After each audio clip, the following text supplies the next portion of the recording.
Welcome to our Radio is Love podcast. I'm going to call it like that. Thank you so much for joining us. My name is Awetu Kelese. I am a lover of radio more than anything. I think that's who I am. I'm a lover of radio. I have been in the radio space for quite some time now. And programs manager of MUT Radio from Mango City University of Technology and also head of news. So I've made my way to being in management in the radio industry, which is something very close to my heart, something that we're going to be speaking about here with Mr. Duresh Sinap. That name is not, it's so familiar to me. Thank you so much for joining us on this Radio is Life podcast. Thank you very much. Maybe if you can just start by introducing yourself to the person who's watching, who is Duresh. My life is a strange life. I actually was a monk. Okay. Before I became into the radio industry. Maybe explain to us what a monk is for someone who's not clear. I actually stayed in the Hare Krishna temple. So in Chatsu we have a monk is like a spiritual person on a spiritual path who renounces the world. Okay. Right? Who takes on a completely religious path and has basically nothing to do with the world, the material aspect of the world. So engaging in spiritual activities, studying the spiritual scriptures, right? Preaching about God conscious. So that was my life before that. But then some unfortunate circumstances happened. Then I left the temple and I was looking for a job. Okay. And now the only thing I knew was music. Okay. So I wanted to become a DJ. All right. And from a monk to a DJ. From a monk to the DJ. But I'm still in the spiritual path, so we could not really get into that lifestyle. So I said, let's look at radio. Okay. So I remember in school, what we used to do, we had what you call a request line. Okay. So request line meant it was 50 cents. So you pay for 50 cents, and we pay 50 cents, and we play a song for you. Okay. Especially Valentine's Day. Nice, very nice. Very nice. So I was a person that had a lot of collection of music. And I was very systematic and categorized my music. So all the love songs were in one section, all the rap songs, all the pop songs in different cassettes. And I had like 50 cassettes of love songs.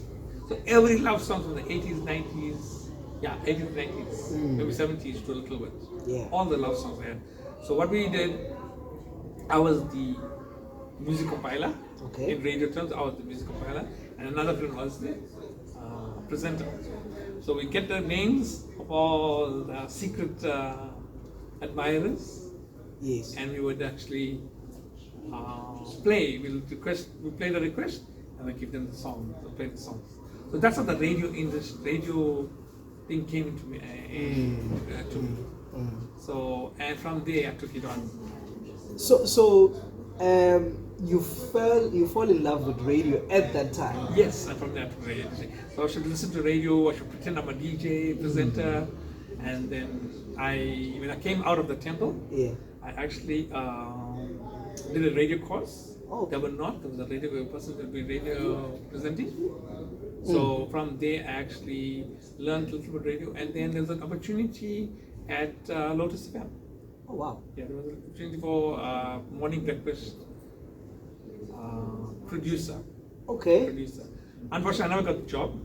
But then the programs manager at that time, Khalito Sheikh, Khalito Sheikh also. Yes. So there was another technical producer's job for a talk show, and he got me into this, and that's how I started my radio career at Lotus. At Lotus. So you never did community at the time? No, never did community. Straight. That's interesting, and most people would know, if you're in radio, you'd know the difference between commercial, community, campus, and all that. Maybe we'll get into that later. But when you grew up and you play the songs for students, who were you listening to at the time? Who was like your go-to person in the radio industry, and which station was that? If you Well, can actually, remember? that time we had Bob Mabena. Oh, By the okay. time, then we had Alan Khan, East Coast Radio. We had Dave Ghazali, Was it 60, Capital 604. okay? So those were the DJs that we got. Alex J. Alex J. Yes. I know the name. I don't know the. Yeah, Alex J Yeah. was one of our. He used to do the 5FM top 40 or top 20 Okay. those days, and that's our inspiration. How we can do radio. Yeah. So you got in Lotus which year? Do you remember? That was 2005. 2005. Yes. If I would tell you where I was at the time, you would not believe it. But I was already alive, I should tell you. You're alive. But okay, so that was then 2005. You get into Lotus. What do you do at Lotus in 2005? So at 2005, the talk show, I used to answer telephone calls. Take Really? care of the guests, make sure the studio is well done, the technical side is all sorted out, answer telephone calls. That's what I was saying. And so I was called like this call screener. Okay. And this is a very important point, for any radio personality, start off from the bottom and work yourself up. Because you'll understand that, the whole process of radio, if you master all the aspects of radio, then you can do radio good. If you're trying to start from the top, and you don't know the bottom work, it's going to be difficult because you're going to be thinking your ego is going to become Yeah. big. So start from bottom and work yourself up. So I started up just answering telephone calls. Really? Yeah, just answering telephone calls. So they hired you for that? Yeah, that was it. Just answering telephone calls.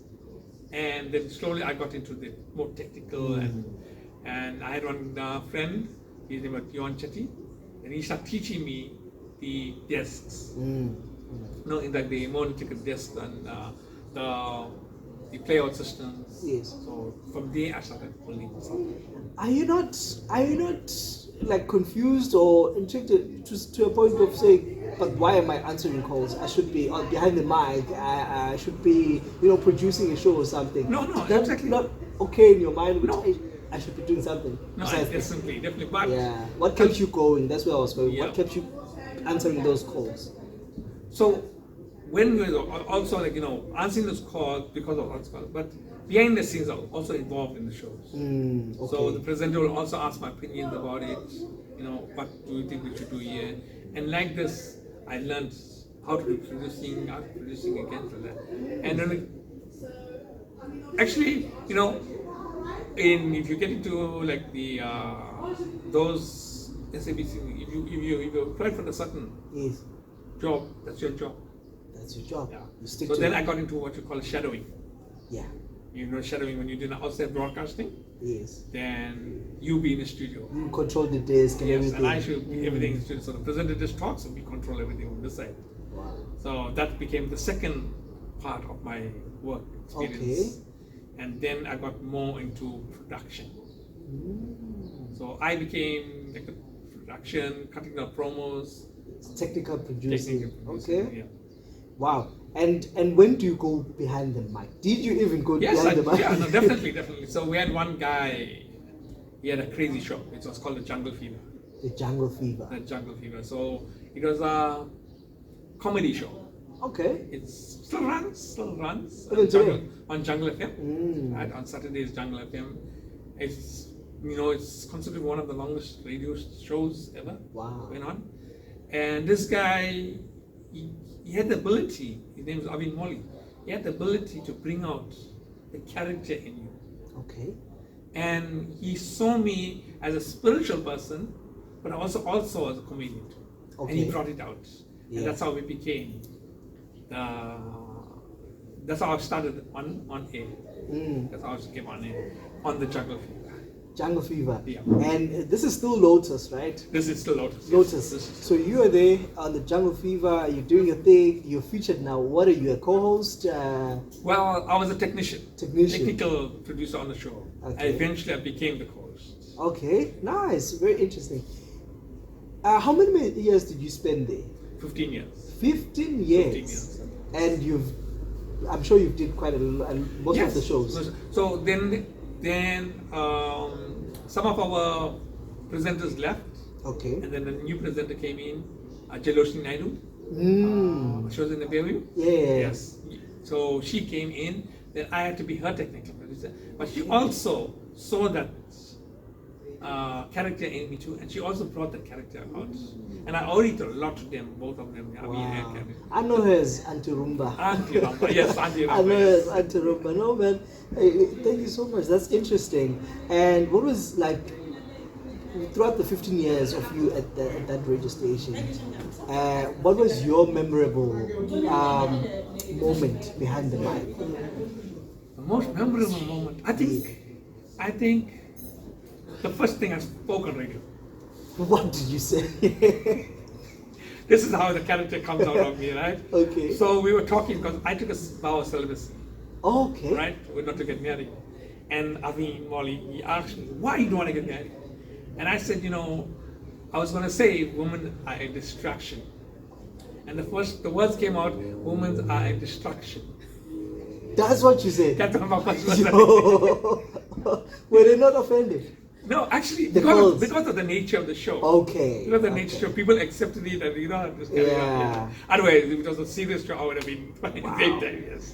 Many years later to 2025, you are now you've done quite a lot in the radio industry. You've been a radio presenter. Maybe let's get into it before we come to 2025. You then moved from production from behind the mic to the management side of things. Yeah. How did that happen, and where did you work throughout these years? Okay, so after Lotus FM, I went on to Megazone Bollywood. Okay. Right, and there I was like the production manager, and did outside broadcast, all those stuff. An opportunity arose in Phoenix FM as a station manager, and that was my first experience on management. Okay. Yeah. As a station manager. So you never did programs. You went straight to the station. But at Phoenix FM, it was a new radio station. Okay. So all those things, programming, music compiling, I had to do also. Okay. So that's where I started learning my management skills, but I also was because I was in the temple, I was also part of the management too. Not manage total management, but I managed certain departments. Okay. So I had a feel of how to deal with people. And I think that was a very important training for me at the temple, because I knew how to implement that teachings into my management skills. Okay. And from there, I learned how to manage and how to train people also in radio, and how to be tolerant with people. Yeah. As a program manager, I know it. How to be tolerant with people. Okay, so Phoenix, then you went to that campus radio station. The Mangalore University, MUT Radio, yes. How was that for you? Oh, that was an experience on its own. I think that's what led for me to writing the book. Okay. Because the training that I gave those kids, those children, those guys, even you, right? Yeah, I was there. I was one of those. Those kids actually inspired me to be more involved in radio. And from there, I took it, when the contract finished, I actually sat down, started writing this book. And it was just the basics. And eventually it became a one-year project. Wow. It became a one-year project, and I started writing everything, the in-depth knowledge about radio. About radio, yes. Maybe let's get into it. Sorry. Yeah, no, okay. Let's get into it. Radio is Life. Now, this book is titled Radio is Life, A Guide to the Radio Industry by Mr. Diresh Sinha. A lot of people these days would say radio is dead and all that. It's so funny how the title of it, you say when radio is life. Maybe tell us about the title of this book. How did you come up with the title? So, I was actually looking for a title, and I remember it was COVID time, right? And when you come into Amlazi, there was this big billboard, Danki Impilo. Okay. Yes. Okay. And we had one presenter, and he was Impilo. Yes. So I asked her what the Impilo means, and she said it means life. And I put those two together and said, for us as radio presenters, radio is life, because everything we do outside, we bring it into radio. So our whole life, and Avin also, he taught me this. Whatever you do in radio, you can bring it into whatever you do in your outside life, you bring it. Yes. Everything you see, try to see how you can use it in radio, because it captures the audience. Yes. Your personal experience captures the audience, and that's how radio life came about. And indeed, it's live, because wherever you go, I don't know how many topics I've gathered here just by being here for quite a few hours, and that I'm going to be using on my radio show on Monday. So it's quite interesting that you say that, because it's part of life. It's who we are, Yes. basically. And when you say radio is life, I've read the book myself, and what I loved about the book is that it got to teach me a lot about some of the things that we do behind the mic. And when I got to management at MUT Radio, it's the first book I went to, because now I wanted to understand, what does a programs manager do? Yes, and all that. And this is what you've done. You did not only put it in a perspective of a radio presenter, yes. but also in management. Maybe what are some of the main themes you wanted readers to actually take away from this book? So from this book, I wanted, as a presenter, how to do radio properly. Because now we get, without criticizing anybody, but radio has just become press the button and talk. Yeah, people think that. Yes, press the button. not, But there's lots of behind the scenes, what you're going to do. Show prep. It's very important. Yes. Alan Khan, he taught us, nobody goes onto radio without a show prep. A show prep, yeah. So when we were doing radio, we would sit down for hours just preparing for a 3-hour show. When I was producing for Alan, I should sit to 3 hours producing for a 1-hour show. Yeah. And sometimes, you just use a little bit, because he also used to do prep for his show. Okay. So it was totally prepped. So that's what I would like to bring out in this book. Formatics, there is, say radio is a science. In the book I also talk radio is a science. So there's certain ways of doing certain things. It's not that you just come down and sit and start talking. No. Yes. So those are the fundamentals of radio that we need to bring out. That's what I like to bring out in this book. What I brought out in the book. Definitely. I just to comment on the show prep part, I always tell my presenters as well that if you don't have a show prep, rather let's just play music. Exactly. Yes. Let's just play music and deal with that, because you can't go on air without knowing what to say. So what happens? Very important. What happens? People just start babbling. Yeah. And they come on for 5 minutes just talking, babbling, repeating the same thing. So your show prep helps you to be structured in your show and not repeat stuff and just not talk normally, talk unnecessarily. Very important. Did you draw on interviews or real life stories from people in reading the book, or maybe some of your experiences? Did you take it in the book, or? So I kept it totally as a practical book, of a learning book, textbook style. I never bring it any personal thing. But I am writing another book. Okay. It's called Sins of Radio. And this is the one I'm bringing all those the personal experiences of radio presenters, my personal experience on radio, Yes. So I'm going to put it in that book. When we speak of radio, it's the same thing they say with TV nowadays.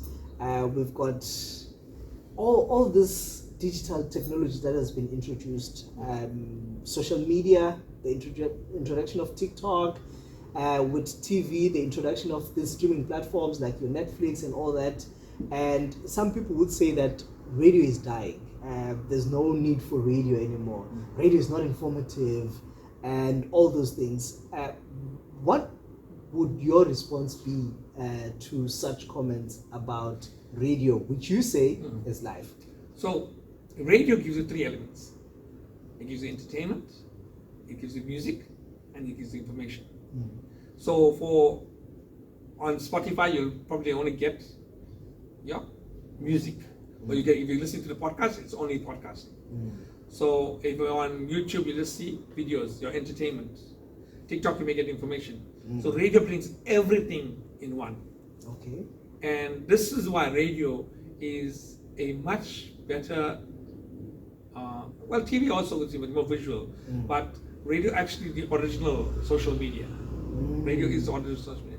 So these three elements, radio brings it all in one. And that's why radio will never die. No matter what they say. There's one song, radio, the radio killed the, what was that old song? Kill the music. Video guy. Video guy killed the video, yes. So, but still, radio continued. But when they 911, Yes. so all the TV aerials were on the tower. Okay. But nothing fell down. The radios are still going on. So the people in New York, they're still continuing the radio. So radio will never die.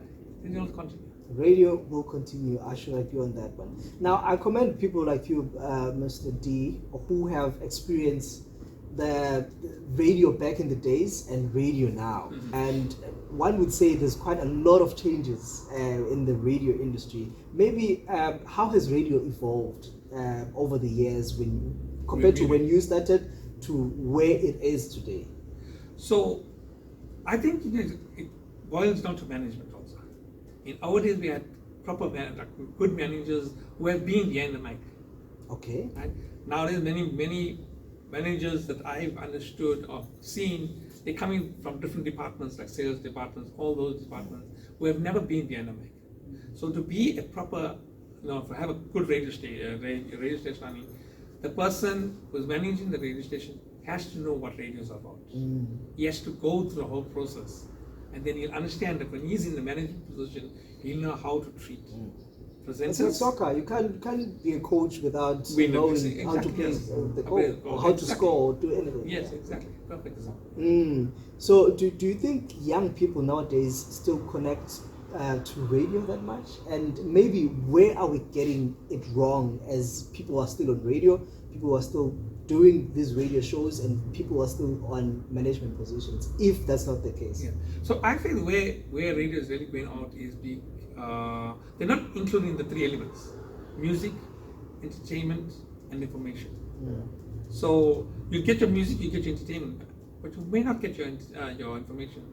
So structuring a radio station, make sure you have these three elements in your program.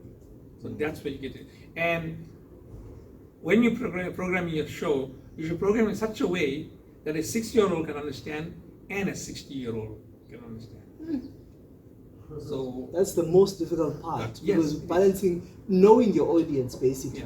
Yeah, no, of course, definitely. And that's a good point. Knowing your audience. Part of the book is doing research. We cannot just do research what, as I say, a DJ, don't play music what you want to play. Listen, you play music, but the crowd wants to dance. Definitely. So there's be very, very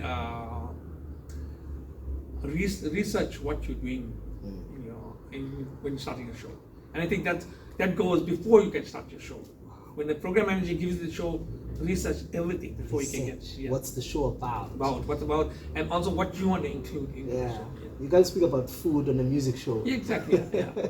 Yeah. Okay. No. Maybe let's go back to the book. On the process of writing the book, the book now, Radio is Life. Maybe what are some of the challenges that you faced when you were writing this book? When you started, you said it was a year-on project. What are some of the challenges that you went through? As a writer, I think consistency is very important. If you're writing something, be consistent with what you're writing. I was a little bit inconsistent. That's why I think it took me so long. And one day I'll write, next day I won't write. Okay. Then whole week I'll write, and another week I won't write. So, but as writers, and that also disturbs the flow of the thing. You have to come back again, when you and read what you wrote and continue with that flow. So I think that was my difficulty in writing the book. Is there any particular chapter from the book? Because your book mentions quite a lot of things. I did say from management, production, presenter. It's a lot. Radio vocabulary, to name a few. Show clerks, show preps. You mentioned the show prep. Was there a part in this book where it was so close to your heart and emotional in a way to say, hey, I remember I experienced this thing, maybe tough management, when you were still at SABC? Was there an emotional part? I mean, that was just an example, but was there an emotional part for you when you wrote the book, like, hey man, I missed this thing, or this is very important, this is why I wrote this book? I think the part that I missed about the scene was most part was the management part. Okay. Towards the end of the book, I talk about management and how to maintain presenters and how to guide presenters, and that was because after I left MUT, I also went to other smaller community radio stations as a presenter, Okay. and I found that the management do not take care of presenters, and that's what I brought out in that book also. And that is very tricky, eh? Going back to From a management position to a presenter. Now, you know what happens in Yeah. the radio stations. You know how the radio station is run, but now you have to probably take notes from someone who is not doing much. yes, exactly. And sometimes the person doesn't know anything about radio. Yo. Yeah. So it's You find those even in management as well. yes, you do. Yes, you do. I thought it was Yeah. just us as No. presenters. No. Okay, if you could go back, probably add something or remove something from the book, would you? No. Okay. I think the book is set for presenters and for the management. I wrote it from both perspectives of the book. Wow. Maybe something come up in the sins of radio. Yes, We'll never know. probably we'll see something Yes, there. Radio is Life, very interesting book. I've read it also, and I had a lot of takeaways from this book. I don't want to lie. As I said, as a radio presenter myself, and also someone who's now part of the management, I took quite a lot. Very informative book, just like it should from our shows. I don't know if are there any comments from our audience or questions for Mr. D here, because this is an interesting book, I must say. I've read it myself. It's quite interesting, and if you're interested in radio, you can read it also. But yes, if we may point out, Mr. Say. Oh, well, thank you. I think it was a fascinating discussion. I hope we are going live on radio somewhere. Yeah, Are we will put Yes. it on. Yeah. Okay, great. I could have listened a lot more, because I think I've always had a long love affair with the radio. Yes. I have our old radiogram at home, and as a child I can remember sleeping underneath it, curled up, because the speakers were underneath. Right. And so, radio has just been, and now I listen on the internet to stations around the world. And thank you. I mean, I've followed you on Lotus and everywhere else for years and years and years now. So it's been great work. I'm interested about the sins of radio. I think that will be, all of these kind of insider accounts where people speak freely and authentically. Yeah. To hear that backstory is so important. Yeah. True. And I think one of the great radio people of our time was Alan Khan. Yes. Yeah. No, definitely. And that generation, Treasure Shabalala, Yes. John telling what- Burks, and Alan Khan and things. I'd like to hear those stories of them. So even if you are not to tell us something too salacious, but then what was it like, behind the desk? So say it when you write it as personally as possible, so that we get that feel. Yes. I want to encourage your efforts in that Yes. regard. As we're saying, like personal, even on radio too. When you're more personal, then you have a connection with your listener, and that's what also brought out. Yeah. You brought out what the listener wants, and how the listener can connect with, and that's what radio presenters needs to learn, how to connect with the audience, with the listeners. And as you say, writing the book too, when you write a book on your personal experiences or personal people's experience, people can relate to it. Definitely. So I'm also currently a book is in publishers. It's called Nature's Guide to Good Leadership. And this book is a personal book where I've taken personal experiences, I've taken people's experiences, I've taken experiences from nature, or I've taken examples from nature, and I've showed how we can use it as leadership qualities. So that book should come out in December or so. And as you're saying, working with Alan Khan, I think that was one of the greatest experiences. because from the time he came, he showed us, he was a perfect gentleman. Mm. Absolutely. You know, Alan is a perfect gentleman. And he showed us how radio should be done properly. Mm. And then when I got into MUT Radio, Khalito Sheikh was there. He showed me the technical aspects of radio. So putting those two together is as a really blessings for me. Mm. I would actually say that about you, funny enough, because when we got into that campus radio, we knew nothing about radio. Mr. Diresh here took us from scratch, alongside his management as well. They took us from scratch. This is why today I can speak so freely in front of the audience, because I know and understand what happens behind the scenes, the preparations. See, I've got my questions here, because these people, like Mr. D, taught us the radio. So I really appreciate the work that you've done. Even with this book, I don't know if you have finished your qualification. Thank you for your indulgence. No, thank you so much. If there are no, I would just like to say I'm a great fan of Diresh and Aveen Molly on the Jungle Fever. Okay. And in fact, when that show stopped, I actually started a petition to keep the show going. Whoa, really? Yes. Wow. But there were other plans in play.